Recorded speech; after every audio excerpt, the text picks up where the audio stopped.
Everyone, my name is Rob. I'm one of the designers on Legends Reborn. I'm just going to go over one of the decks we're going to have available for the alpha. Today we're going to be going over the Hand Manager deck. This deck's built around the idea of managing the amount of cards you have in your hand compared to your opponent to switch between one of two buffs. To start off, we'll go over the hero we use for this deck, which is the Necromancer, which is a bit of a jack of all trades, kind of like the cleric, except expectedly this focuses a little bit more on debuffs as opposed to buffs.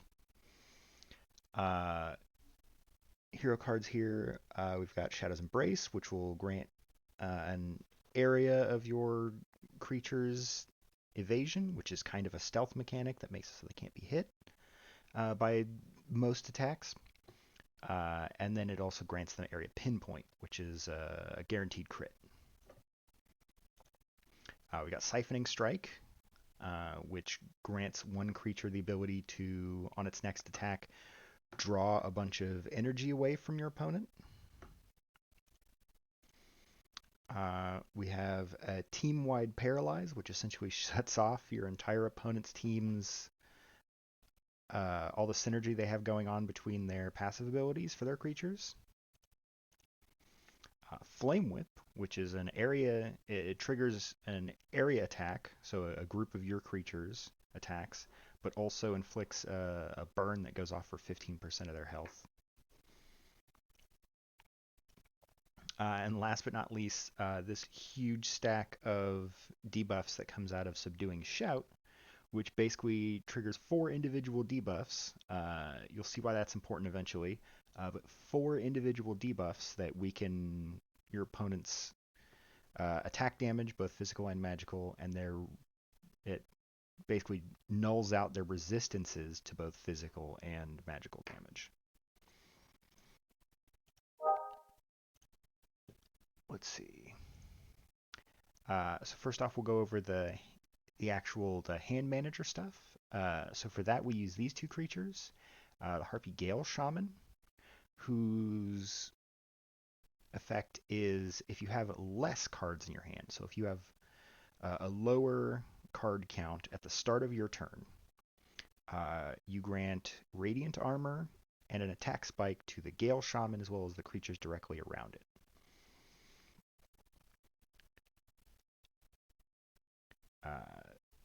So you'll want to put her particularly next to some of your heavy hitters, like the cyclops that we'll go into. But anytime that you are lower in hand size, this is the buff you'll be dealing with. She kind of leans slightly towards magic attacker, so we gave her access to some magic attack triggering cards, and then some survivability stuff she has a 20% heal, a relatively cheap regen, and some cleanse. Also, just in case things get away from you a little bit and you see your opponent targeting something down, she does have access to a relatively expensive but useful auto revive with Spirit of the Phoenix. Opposite end of that spectrum is the Flay temptress. So she's a succubus that has, if you have more cards in your hand than the opponent, at the start of your turn, grant her and the creatures directly around her Vampiric, which is a healing mechanic where anytime you attack, you receive 30% of your damage done back as healing. So you'll be flipping between the 2 buffs, one that's more of an offensive and one that's more of a heal, for the creatures directly around the Flaywing Temptress and the Harpy. You'll see she has another source of Vampiric in both Blood Brothers, which is just a straight source of Vampiric, as well as Blood Saturation, which grants 50% Vampiric for every negative effect on the creature you use it on. So if you have a creature that's getting beat up on with negative effects, this is a very good way to come back from it real quick. She's also got access to Pinpoint, which works quite well with Vampiric because it guarantees a crit, and the Vampiric, the amount you heal back from Vampiric goes up when you crit. Since both her and the Gale Shaman are both slightly more magically attack inclined, we went ahead and followed through with that with a magic boost. And then opposite the Harpy who can cleanse, we gave her an erase. So you can remove positive effects from your opponent. Usually who you'll have directly in between those two to guarantee that you can kind of take advantage of either or buff is going to be the Grimtotem Cyclops. So he is primarily a physical attacker who relies on lots of, basically, you're going to dump all your sources of attack spike into him, because when he attacks, he gets 20% attack spike for every instance of a negative status effect on the enemy. So things like the hero card that generates 4 separate debuffs, those all count for 20% each of attack spike. The things like he has one source to weaken strength, that's another one. He's going to be, despite not openly appearing like it, he's going to be dealing massive physical attack damage. He's got pinpoint just to allow you to guarantee a crit. Another source of attack spike because it all stacks. The ability to trigger an area attack, including himself and the creatures next to him, or anyone that you put it on for that matter.